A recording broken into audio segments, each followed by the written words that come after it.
Transmission received. Mysterion brings justice. You can't kill that which never dies. Alright, what's up guys, welcome back to a Cyberpunk Frontier video, and today we're going to be going through what I think is the 10 most important characters to use or upgrade in Team Wars, because you never know when you have to use them, and there isn't really too much theory behind the picks. It's just what I think has the most impact if they are going to be in the Team Wars.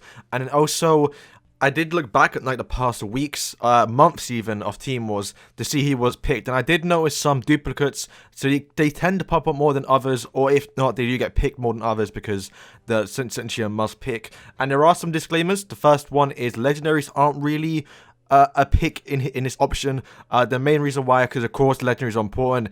If you get a legend to level 3 in Team Wars, they're going to do the best in any other category if we're going to replace them in anything, right? So we're going to take them out because technically it's just gonna be full of legendaries. Get standard level 3, get map pick level 4, get a 6 Randy to level 5. You get my point, right? It's if they're in the mix, they're gonna be OP anyway. But we're gonna be talking about more of commons, rares, and some epics as well.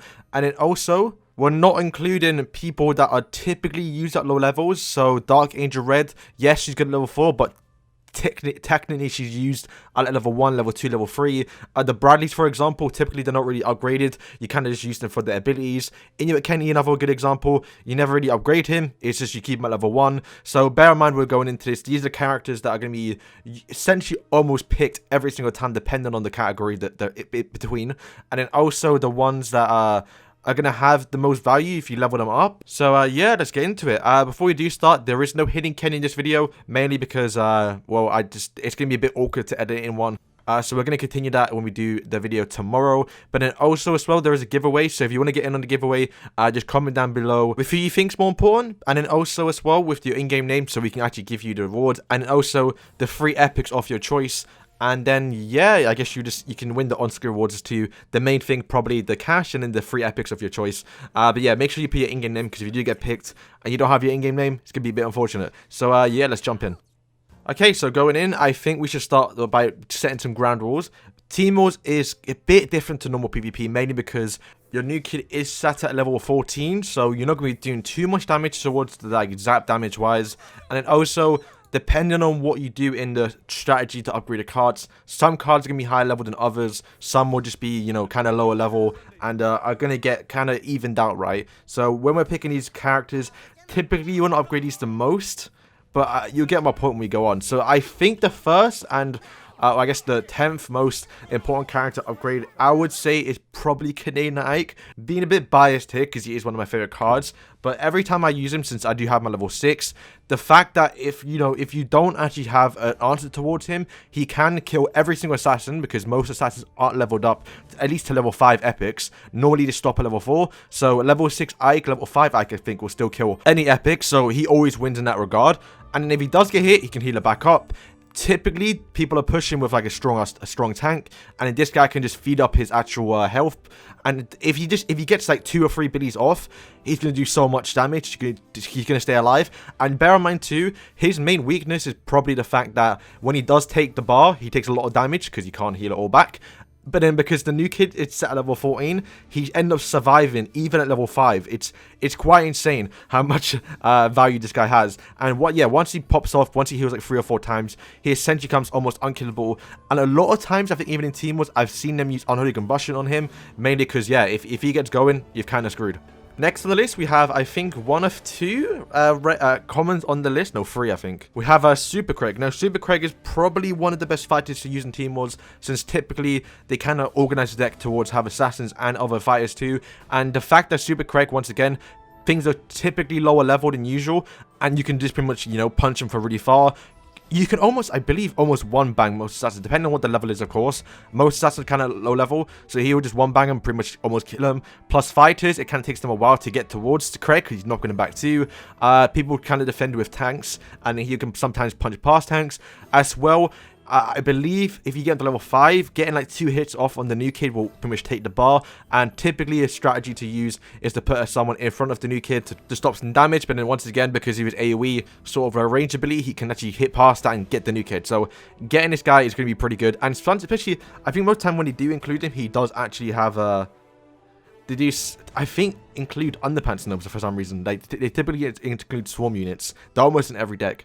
Okay, number 8, we have Pocahontas Randy. Now, the reason why we're including this guy is because, I mean, I'm sure most of you know, he hits so fast. It's actually kind of unreal how fast he hits. He can almost beat most, I guess, tanks, and unless it's like Maxi. He can, like, yeah, absolutely shred anyone. And if he looks into the bar, he's getting a bar. If you try and defend with low-level characters, like fighters or assassins, once again, they're going to get one banged. And also, he spawns an actual fighter in, which both obviously get the bonus effect from the Frontier Bradley, who is becoming more of a typical thing in most Team Wars, since every Team Wars has at least one Bradley most of the time. And yeah, getting this guy is to a high level is quite important, because I think before I used to have him level 3 or level 2, I didn't upgrade him once, and I almost lost every single game because this guy, especially since he's epic, epics do scale up quite a bit, and if you're one level short, you pretty much lost the game. Number 7, we have Chicken Coop. Now, Chicken Coop becoming more, not really used too much in Team Wars, but when it does, it's definitely an MVP. Mainly because, once again, the new kids app is very weak, so chickens will typically get 1 to 2, even sometimes 3 hits off if you don't actually defend against them. So you normally have to answer with your own Chicken Coop, or also, you know, sacrifice an actual unit, because, once again, the chip damage they do is going to be unreal. I think we saw one last Team Wars, I think that 2 weeks ago. We saw it the first time with Frontier Bradley, so that now doing AoE chickens. It's kind of mad. But yeah, Chicken Coop's level 4. 3 isn't too bad to use because they're more of like a stole unit. But typically with chickens, they kind of have, in Team Wars at least, they kind of have like a theme towards it, and they always have some sort of support. So typically you see Ninja, or now with Frontier Bradley. So upgrading these guys is probably the most important thing, because once you level 2 chickens, it's kind of rip, and yeah, you gotta have them to a high level, otherwise you're not gonna get the extra chip damage, because that's quite important. You only have 400 health in Team Wars, at least at level 14, so getting that little bit of like 50 extra damage is gonna help out quite a bit, and sometimes if the answer, because, well, yeah, you're gonna take the bar pretty much. Okay, and at number 6, we have 4-Ass Monkeys. Now, this character comes up so often in Team Wars. I think I've noticed myself. 4-Ass Monkeys is almost, he's in it at least once a month. He comes up so often, especially if there's a sci-fi team. And yeah, honestly, his Death Wish in Team Wars is actually quite powerful, since, once again, it hits 3 people. And I believe I have a clip right now. I won a game, or survived the bar because of it, because the extra damage he does, and once again, because everyone's kind of weak, that little explosion 3-Ass monkey thing he does when he dies is quite important. And honestly, especially against assassins, it pretty much almost kills them. Since the new kids app is quite weak, it will typically make them one shot, to where the new kids app can actually finish someone off. And 4-Ass monkey is definitely someone you want to upgrade. And also, his attack animation is pretty fast and range. So I think sometimes people underestimate how far you can attack, and then he just hits the new kid, and that's pretty much like 200-300 damage for free. And yeah, he's gonna, if he dies, he's killing someone with him. It's mad. Okay, coming number 5, top 5 now, we have Swordsman Garrison. Now, this guy, if you're wondering why, I guess, which Garrison is on the list, the main reason, even though I have him to a high level, and probably is a bit better to use than Swordsman Garrison, maybe not Team Wars actually, but definitely normal ladder, but Swordsman Garrison is a lot better, since, one, his AoE damage, especially to people that are kind of weak towards him, is quite deadly. Can hit the new kid, that's a whole bar for free. Which Garrison I don't believe is really used too often. I think Swordsman Garrison is used way more, or it has an option to beat in Team Wars way more than Witch Garrison. I could be wrong, but I'm almost positive about this, because I always see Swordsman Garrison over Witch Garrison. But yeah, you're going to see a theme here. The adults in the game obviously just have so much health, and basically like a strong tanky unit, and Swordsman Garrison is no exception. If you get this guy off, it's quite mad. Typically, obviously, Team Wars does do a good thing to where they somewhat have a counter. Typically, I think you see Inuit Kenny being used with Swordsman Garrison, so most of the time he does die, but if you do get this guy off, the AoE ability he does, it's insane, and definitely have this guy to a higher level, otherwise you lost, because I think if you have a level 5 Swordsman Garrison and they have a 6, you can somewhat outplay him, but if it's like 5 to 4, like, I think it's just the scaling is too much, and you probably end up losing regardless. So definitely want to be upgrading this guy, especially since he does come up quite a bit in Team Wars. I think I've noticed that myself too. Okay, number 4, kind of surprised, Mackey. He has now been buffed, and he is super good in Team Wars, and if you get him to a high level, level 6, level 5, he's godly. So once again, I guess the big problem with Team Wars, or not really a problem, but a feature, is your new kid Zap doesn't do too much damage, so you can't really rely on that too much, but the new kid obviously counts as a kid, so Mackey does boost it up, and you can get Mackey to any level you want. Full cost is insane for how much he does, like what it provides.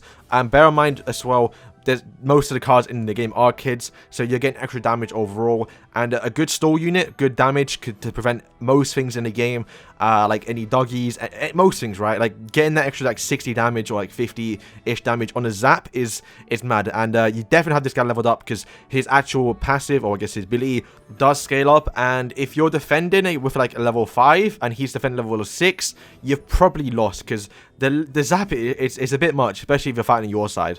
Okay, coming in at number 3, top 3 now, we have Mr. Slave, probably an MVP and close to being first and second, but I think the next 2 people are probably just, I think, a little bit better. Once again, with Team Wars, everything's kind of a level, so getting past his threshold to where he stops healing is quite hard sometimes, especially if the assassin is way too weak to where, well, Mr. Slave can heal up. If you have this guy level 5, I think you've almost won every game. Level 4, obviously, the sweet spot to where he somewhat does alright. Once again, new kid zap doesn't do enough damage as well, so sometimes, I think we've all seen it, especially with the chickens, he's just standing there doing nothing. Or not standing there doing nothing, but standing there and just keep on healing, and it gets a bit insane and a bit ridiculous sometimes, especially if there's like a mix where you have like DAR or Poke Timmy in the mix, or Hallelujah regen. It's a bit crazy sometimes, and Mr. Slave probably, I'd say a must pick, or at least in everyone's top 3, at least in Team Wars, because he does so much, and especially when he dies, he spawns 3 chickens in, so if you do manage to kill him, the 3 chickens with no zap damage really, it's going to take a bar, so you're going to have to answer it, and yeah, honestly, this card is one of the best cards in Team Wars. Okay, coming number 2, we have Sharon. You can see a theme here. It's all adults, mainly because you have the health and attack. But Sharon, the fact that she can constantly heal, especially for a while ago, where your new kid obviously didn't have too much health, you could heal this. It was insane back in the past. Her healing onto new kid was too much, but now they've nerfed it. But I think she's still usable sometimes, especially when it's like an in-game Craig or like some guaranteed damage onto new kid. She can heal past it, and obviously she's doing an AoE heal, probably the best healer in the game. I think I can say that, right? I don't think Wendy's better than her. But the healing she can do is insane. Get to a high level, it's mad. Plus, she never dies. Like, if she's getting attacked, she will sometimes actually kill the unit and then just keep on doing damage to new kid. She's a ranged character, which I guess kind of adds to it, since she's never going to really... you can always sort of protect her by placing someone in front, and once again, she is an adult, so she typically has the health, and you know, you can actually somewhat react, stop them attacking, and heal up again. It's insane. This character, if you see her in Team Wars, must pick, get to level 5 at least. She's insane. Okay, so coming in at number 1, probably the best card in the entire game for Team Wars, we have Priest Maxi. Just an insane card. Once again, being adult, just has the health. I think he's a tank, right? So he has, once again, has the health. But not only that, he does heal. And once again, in Team Wars, new kid zap is weak. Cards are just a low level. And getting past, or just, you know, getting him down while he's constantly healing. And typically, you see Sharon with him too. It's insane what he do in Team Wars sometimes. But yeah, this guy does come up quite a bit. I think more than others, but I think when you're selecting between 2 people in the preparation for Team Wars, I don't think Maxi's ever lost. He's always OP, depending on what the selection is as well, because typically they always have some of a counter with like, you know, in your Kenny, unholy combustion, poison, something like that, to stop him from doing too much healing. But if your Maxi is underleveled, like compared to what the other opponent is going against, I don't think you can win. I mean, yes, you can, because I think I've done it before where I beat a level 6. But every time I see a level 6 opponent in Team Wars where mine's only level 5, I think, alright, this is kind of GG, because the heal is too much sometimes. Typically just have too much health to get through, and you're fighting their side, it's a bit mad. Plus, once again, new kid is kind of weak as well, so healing him up constantly is insane.